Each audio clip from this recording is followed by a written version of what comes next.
Okay, so here is the practice test. Oh, Sorry, I was having issues. Who's that? Josh, I'm Oh, here. okay. I just was having technical difficulties. Gotcha. Okay.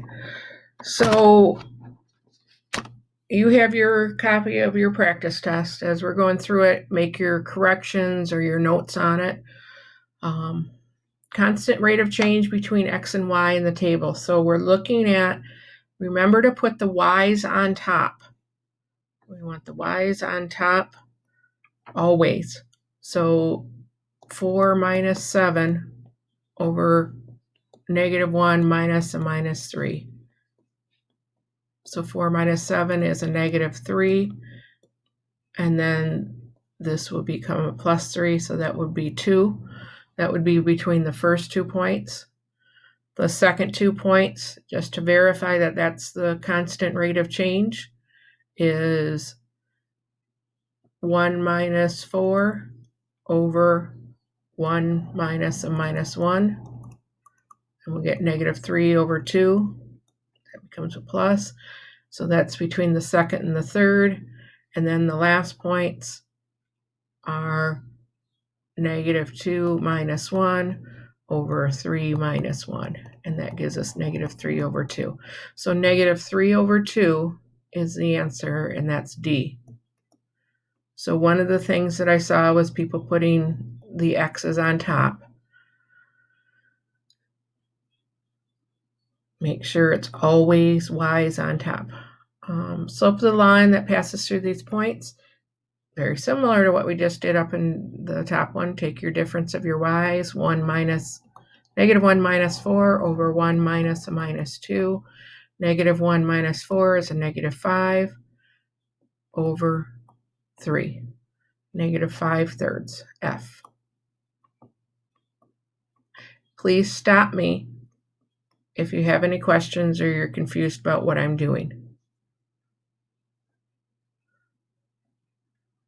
Oops.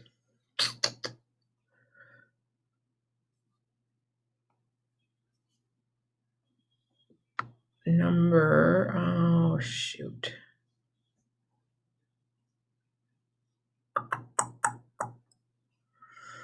Yeah, okay. I have to do that a different way. So, number 3.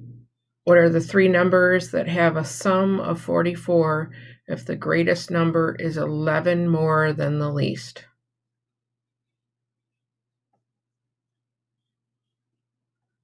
So how do we want to do this? We have the first number, or the least number would be X.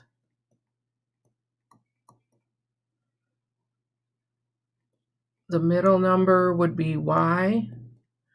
And the greatest number is 11 more than the least, so the greatest is X plus 11. If we add those all up, they add up to be 44. So if you look with the multiple choice, you can say, okay, 11 plus 11 is 22. Yes, that's 11 more if you go from here to here. And if I add up 11 and 22, I get 33. 33 and 16 is 49. So it can't be D. C, 8 and 19, those are 11 apart. 8 and 19 is 27. 27 and 17 is 44. Let's just check the other numbers. 11 apart, 29. 29 and 14 is 43. 11 apart, 12 and 1 is 13. 13 and 15 is 25 or 28. So it's not that one.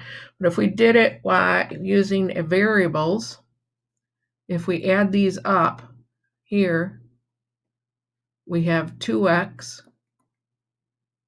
plus y plus 11 equals 44.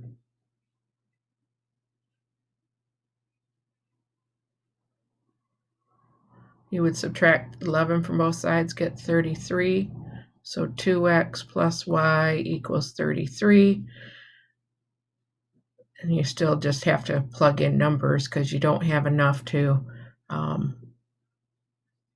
do this unless you know what one of the numbers are. So the answer is C. So ignore all that stuff. Okay, I need to clear my, everyone have those because I'm going to clear my annotation.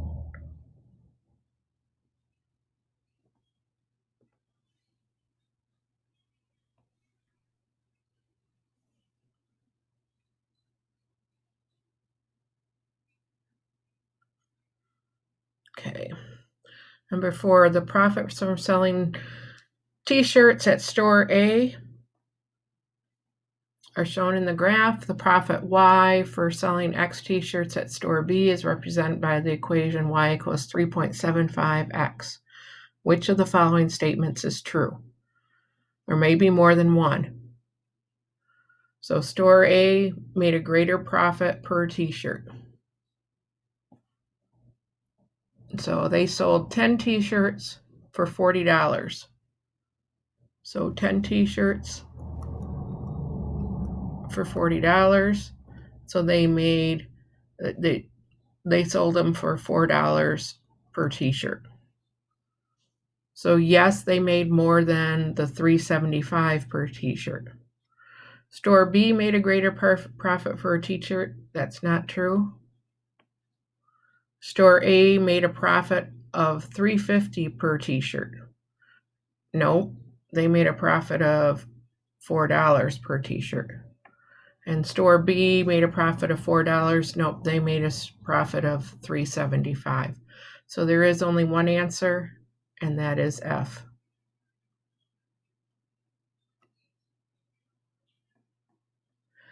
This number 5 was another case where people made mistakes. If you're looking at an equation and you're pulling out the slope and the y-intercept, you first have to solve it for y. It has to be y equals. So if we're going to get y equals, we're going to take that positive 9x and move it to the other side. When we do that, it becomes negative 9x minus 6. Now that we have it solved for y, our y-intercept is negative 6. Our slope is negative 9. So slope of negative 9, y-intercept of negative 6, it is C, not A. Make sure to solve for y first.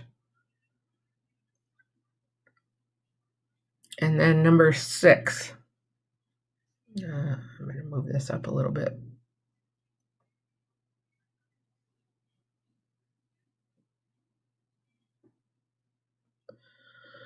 Equation in slope-intercept form for the graph of the line shown. We know that it's crossing the y-intercept at negative 1, right there. So our y-intercept is negative 1. Our slope is down 2 and over 1. So down 2 over 1 minus 2 over 1 is our slope. So these two equations are the ones that have the slope of negative 2. The one that has the y-intercept of negative 1 is F. Questions on that first page? Okay.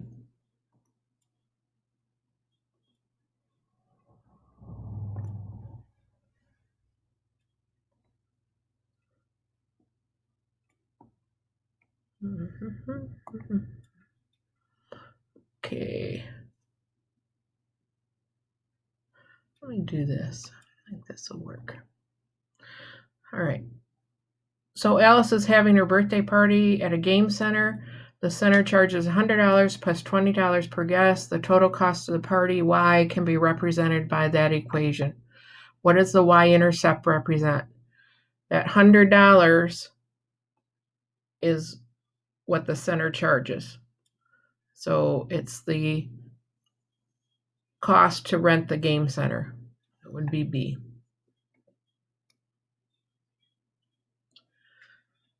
Eight, which equation in point slope form passes through the point -2, 4 and has a slope of 3. So looking here, all of these equations have a slope of 3. So it's just a matter of how are we putting this number, this point in. This is our y, so it has to be 4, has to be with the y, but we have y minus that y coordinate.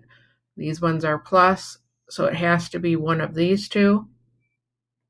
And then we have a -2 for our x, so it's x minus our x coordinate, so x plus 2. We change the signs on those coordinates, so it's g.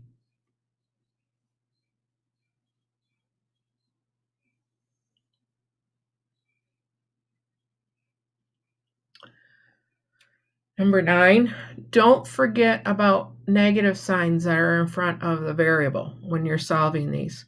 So if I'm plugging 0 in for x, that term goes away. I get -2y equals 6. Make sure to keep that negative sign there. Divide by a -2, and y equals -3. Plug 0 in for y, and I get 3x equals 6. X equals 2. So I want an x-intercept of +2 and a y-intercept of -3.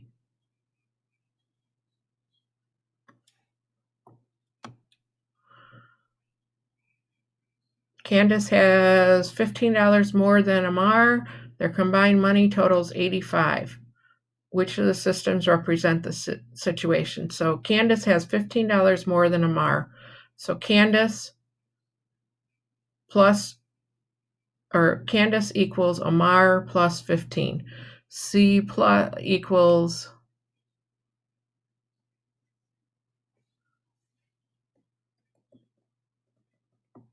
we can write it that way.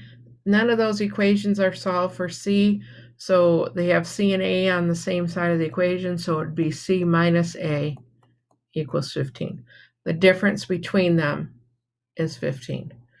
And then their combined money totals 85, so C plus A equals 85. So the one that has those two is G. Number 11, which of the following is the solution to the system of equations? You're looking for where does it intersect? Remember, as you go to the right, it's positive. As you go down, it's negative. So right and left is the x coordinate. So we're over 1, 2, 3 units over. So it's a +3. And we're down 4 units. So that's a -4. Make sure to get your positives and negatives right on the coordinate grid. So that would be D.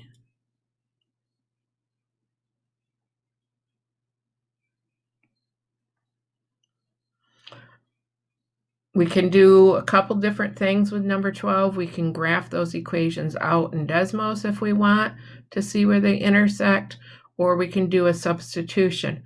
I'm just going to do a substitution. 3x equals x plus 2. They're both equal to y, so these two things are equal to each other. I'm going to subtract x from both sides and get 2x equals 2, so x equals 1. Put 1 in there, y equals 1 plus 2, which is 3.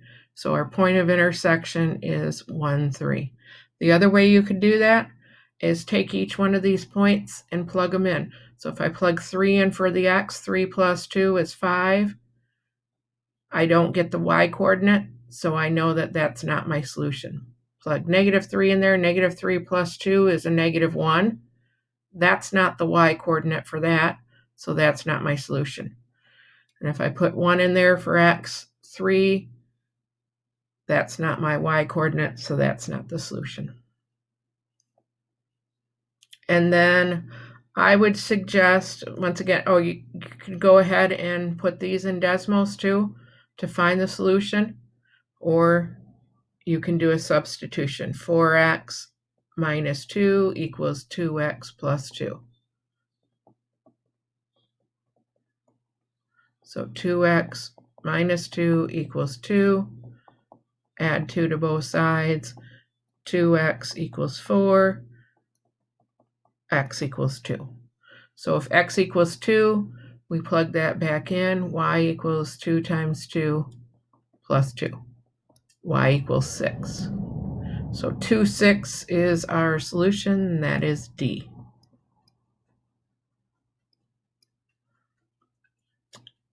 Questions?